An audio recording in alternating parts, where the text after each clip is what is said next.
Hello dear student, welcome back to the lecture series of electronics components and circuits. આ વિડિયોની અંદર આપણે discuss કર્યું કે બેઝિક રેગ્યુલેટેડ પાવર સપ્લાય શું છે. ઓકે, એનો બ્લોક ડાયાગ્રામ અને એનો સર્કિટ ડાયાગ્રામ. આ વિડિયોની અંદર આપણે ડિસ્કસ કરશું કે રેગ્યુલેટેડ પાવર સપ્લાય તમે પરચેસ કરવા જાઓ છો તો એની અંદર કઈ કઈ વસ્તુ ધ્યાનમાં રાખવી જોઈએ. જે રીતે મોબાઈલ પરચેસ કરતી વખતે આપણે એની અંદર ધ્યાન રાખીએ છીએ કે એની અંદર રેમ કેટલી છે, એની અંદર રોમ કેટલી છે, એની અંદર કેમેરો કેટલા મેગાપિક્સેલનો છે, ડિસ્પ્લે કઈ છે, સેન્સર્સ ક્યાં ક્યાં યુઝ થયેલા છે, કેટલા વોલ્ટનો પાવર સપ્લાય એની અંદર યુઝ થાય છે.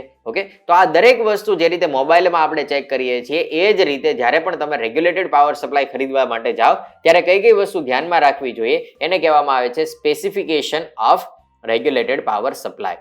ઓકે, તો આ વિડીયોની અંદર આપણે એ જ ડિસ્કસ કરવાના છીએ કે કોઈ પણ પાવર સપ્લાય ડિઝાઇન થાય છે ત્યારે એની સાથે કયા કયા સ્પેસિફિકેશન તમારે આપવા પડે. ઓકે, તો સૌથી પહેલું સ્પેસિફિકેશન હોય છે રેગ્યુલેટેડ પાવર સપ્લાયની અંદર એ છે આઉટપુટ વોલ્ટેજ. કોઈ પણ જ્યારે તમે રેગ્યુલેટેડ પાવર સપ્લાય બનાવો છો તો એની અંદર સ્પેસિફિક આઉટપુટ વોલ્ટેજ ડીસી ની અંદર હોવું જોઈએ. ફોર એક્ઝામ્પલ તમે 12 વોલ્ટનો પાવર સપ્લાય ડિઝાઇન કરવા માંગો છો તો એની અંદર 12 વોલ્ટનું આઉટપુટ મળશે. ફોર એક્ઝામ્પલ તમારા મોબાઈલનું એડેપ્ટર છે તો એ 5 વોલ્ટનું હોય છે તો 5 વોલ્ટ એનું એક આઉટપુટ વોલ્ટેજ એક એનું સ્પેસિફિકેશન છે. ઓકે, તો આ જે વસ્તુ છે ઇન્ડિકેટ કરશે કે તમે જે પાવર સપ્લાય યુઝ કરશો એનું આઉટપુટ કેટલું મળશે. ઓકે, તો નોર્મલી જે પાવર સપ્લાય બનતા હોય છે એની અંદર તમે 0 to 30 વોલ્ટ આઉટપુટ આપી શકો છો. ઓકે, જેવી તમારી રિક્વાયરમેન્ટ છે એ રીતે તમે કોન્સ્ટન્ટ અથવા તો વેરિયેબલ પાવર સપ્લાય ડિઝાઇન કરી શકો. ઓકે, તો વેરિયેબલ હશે તો 0 to 30 વોલ્ટનું તમે એની અંદર વેરિએશન આપી શકો છો, અથવા તો જે નોર્મલી યુઝ થાય છે એ છે 5 વોલ્ટનો પાવર સપ્લાય, 12 વોલ્ટનો પાવર સપ્લાય, 15 વોલ્ટનો પાવર સપ્લાય કે 24 વોલ્ટનો પાવર સપ્લાય. ઓકે, તો આ રીતે આપણી પાસે અલગ અલગ કેટલા ઘણા બધા કન્ફિગરેશન છે જેની અંદર આઉટપુટ વોલ્ટેજ છે એ તમને જેવા જોઈએ એવા તમને મળી શકતા હોય છે. તો આ માર્કેટની અંદર દરેક વસ્તુ અવેલેબલ છે અને તમારે જો જાતે ડિઝાઇન કરવું હોય તો તમે એવો regulated power supply design easily કરી શકો છો જેમાં આટલા વોલ્ટેજ તમને આઉટપુટમાં મળી શકે. તો આના ઉપર મેં ઘણા બધા વિડીયો બનાવ્યા છે કે કઈ રીતે પાવર સપ્લાયની ડિઝાઇન કરવી. જો તમને ના ખબર હોય તો એક વખત વિડીયો જોજો તો તમને ખબર પડશે કે એમાં કઈ રીતે આઉટપુટ વોલ્ટેજ તમે સેટ કરી શકો છો. તો સૌથી પહેલો પેરામીટર હતો એ હતો output voltage of regulated power supply. Second thing છે એ ઘણી ઇમ્પોર્ટન્ટ છે અને એ છે આઉટપુટ કરંટ. જ્યારે પણ કોઈ પણ પાવર સપ્લાયની ડિઝાઇન થાય ત્યારે એની અંદર એક ઇમ્પોર્ટન્ટ પેરામીટર છે જેને કહેવામાં આવે છે આઉટપુટ કરંટ.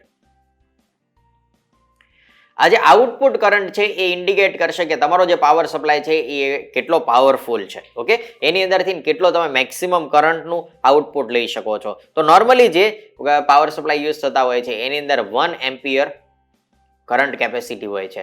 જો તમારી પાસે બહુ સારી ક્વોલિટીનો મોબાઈલ છે તો એની અંદર તમને 1.5 એમ્પિયરનું એડેપ્ટર મળતું હોય છે જે એક ટાઈપનું રેગ્યુલેટેડ પાવર સપ્લાય છે. જો એના કરતાં સારી ક્વોલિટીમાં જશો તો તમને ટર્બો ચાર્જિંગ વાળું એડેપ્ટર મળતું હોય છે જેની અંદર તમને 3 એમ્પિયર સુધીનું આઉટપુટ મળતું હોય છે. એના આગળ જશો તો તમને ડેશ ચાર્જિંગ વાળું એડેપ્ટર મળતું હોય છે મોબાઈલની અંદર જેની અંદર તમને 4 એમ્પિયર નું આઉટપુટ મળતું હોય છે. અને એનાથી આગળ જશો તો તમને વોપ ચાર્જિંગ વાળું એડેપ્ટર મળતું હોય છે જેની અંદર 5 એમ્પિયરની કેપેસિટી હોય છે. અને હાલની કન્ડિશનની અંદર અત્યારે જેટલા પણ મોબાઈલ આવે છે એની અંદર જે રેગ્યુલેટેડ પાવર સપ્લાય અથવા તો જે એની અંદર એડેપ્ટર આવે છે એની અંદર આના કરતાં પણ વધારે કેપેસિટી વાળા તમને પાવર સપ્લાય મળતા હોય છે. તો આ એક ઇમ્પોર્ટન્ટ પેરામીટર છે કે આઉટપુટ વોલ્ટેજની સાથે મેક્સિમમ કરંટ કેટલો આપી શકે છે. તો નોર્મલી 1 એમ્પિયરના આ રીતના તમને અલગ અલગ રેગ્યુલેટેડ પાવર સપ્લાય મળતા હોય છે. તમે જે સિમ્પલ એક બ્રિજ રેક્ટિફાયર અને એક વોલ્ટેજ રેગ્યુલેટરનો યુઝ કરીને જે પાવર સપ્લાય ડિઝાઇન કરશો એ 1 એમ્પિયરનો પાવર સપ્લાય ડિઝાઇન થશે. તો આ એક ઇમ્પોર્ટન્ટ પેરામીટર છે, સ્પેસિફિકેશન છે of regulated power supply. Third thing છે એ છે લોડ રેગ્યુલેશન, જે આના પહેલાની એક વિડીયોની અંદર આપણે ડિસ્કસ કરી લીધું છે.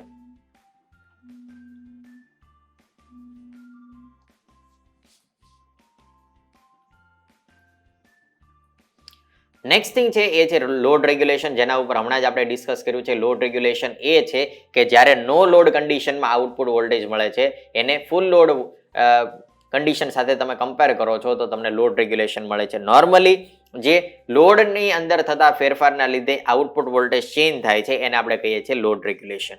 તો મોસ્ટલી એની અંદર જે વેલ્યુ છે એ બહુ મિનિમમ હોવી જોઈએ. ઓકે, આઈડિયલી લોડ રેગ્યુલેશન 0 હોવું જોઈએ, પણ જે પ્રેક્ટિકલ કન્ડિશનમાં હોય છે એની અંદર 0.1% ટુ 0.05 5% જેટલું એની અંદર તમને લોડ રેગ્યુલેશન જોવા મળતું હોય છે. ઓકે, કે નો લોડ કન્ડિશનની અંદર આઉટપુટ વોલ્ટેજ કેટલા છે અને ફૂલ લોડ કન્ડિશનની અંદર આઉટપુટ વોલ્ટેજ કેટલા છે. તો એનું ઇક્વેશન બહુ સિમ્પલ છે.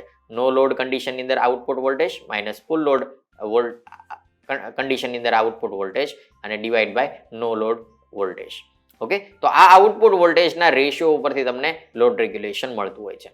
ફોર્થ વન છે એ પણ આપણે ડિસ્કસ કરી લીધું છે, જેને આપણે કહેતા હતા લાઇન રેગ્યુલેશન.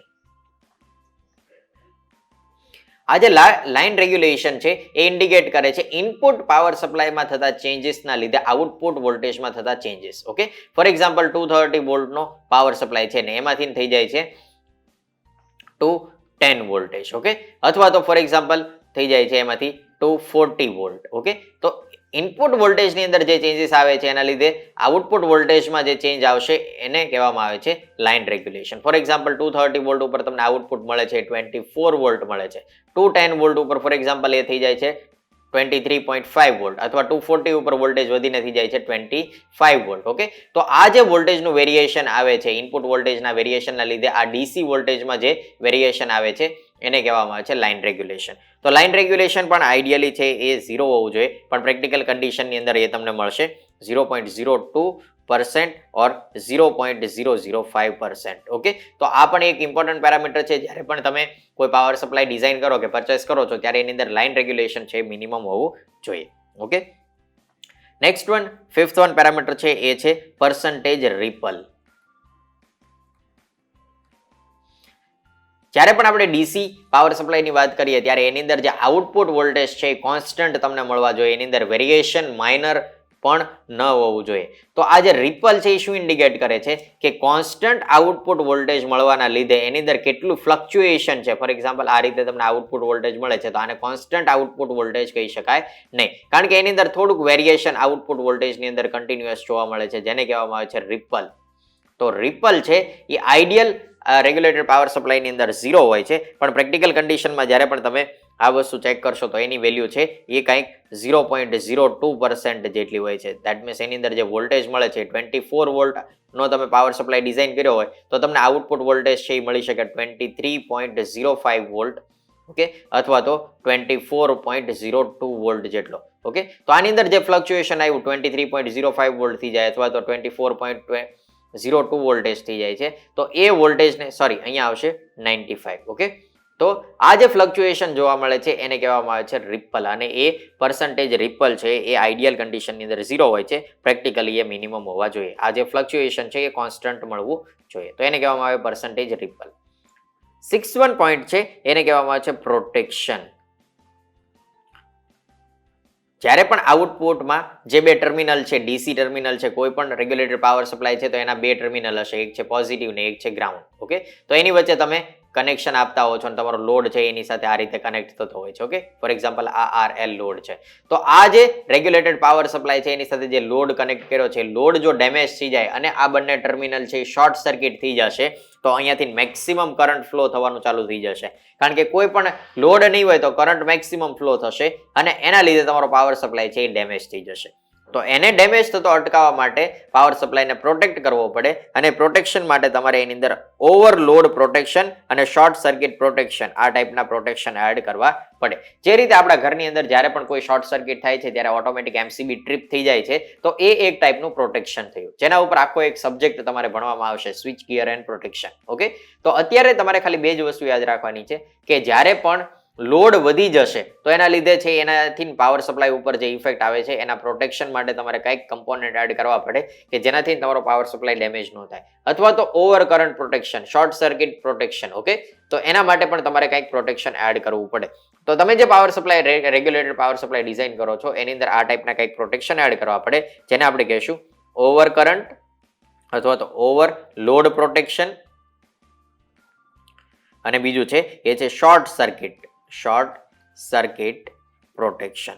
જ્યારે પણ લોડ છે એ શોર્ટ થઈ જશે અથવા તો કોઈ અહીંથી ભૂલથી બંને ટર્મિનલને શોર્ટ કરી દીધા તો એના લીધે પાવર સપ્લાય ડેમેજ થવો જોઈએ નહીં, તો એના માટે આ ટાઈપના બે ટાઈપના પાવર સપ્લાયના પ્રોટેક્શન તમારે એડ કરવા પડે. ઓકે, તો આ વિડીયોની અંદર આપણે બેસિક ડિસ્કસ કર્યું કે આઉટપુટ વોલ્ટેજ કેવા હોવા જોઈએ, આઉટપુટ કરંટ કેવો હોવો જોઈએ, લોડ રેગ્યુલેશન મિનિમમ હોવું જોઈએ, line regulation minimum, ripple minimum અને પ્રોટેક્શન માટે કંઈક એડ કરેલું હોવું જોઈએ. આ બધા પેરામીટર છે જ્યારે તમે ડિઝાઇન કરો ત્યારે, પ્લસ જ્યારે તમે કોઈ પરચેસ કરવા જાઓ રેગ્યુલેટેડ પાવર સપ્લાય ત્યારે ધ્યાનમાં રાખીને પરચેસ કરો તો કોઈ પ્રોબ્લેમ થાય નહીં. ઓકે, તો આ બેઝિક કોન્સેપ્ટ હતો રેગ્યુલેટેડ પાવર સપ્લાયનો. નેક્સ્ટ લેક્ચરથી આપણે IC based regulated power supply ઉપર ડિસ્કશન કરશું, જેની અંદર બહુ સિમ્પલ 3 ટર્મિનલ આઈસી છે જેને કહેવામાં આવે છે વોલ્ટેજ રેગ્યુલેટર. એનો યુઝ કરીને આપણે પાવર સપ્લાયની ડિઝાઇન ઉપર વર્ક કરશું. Thank you.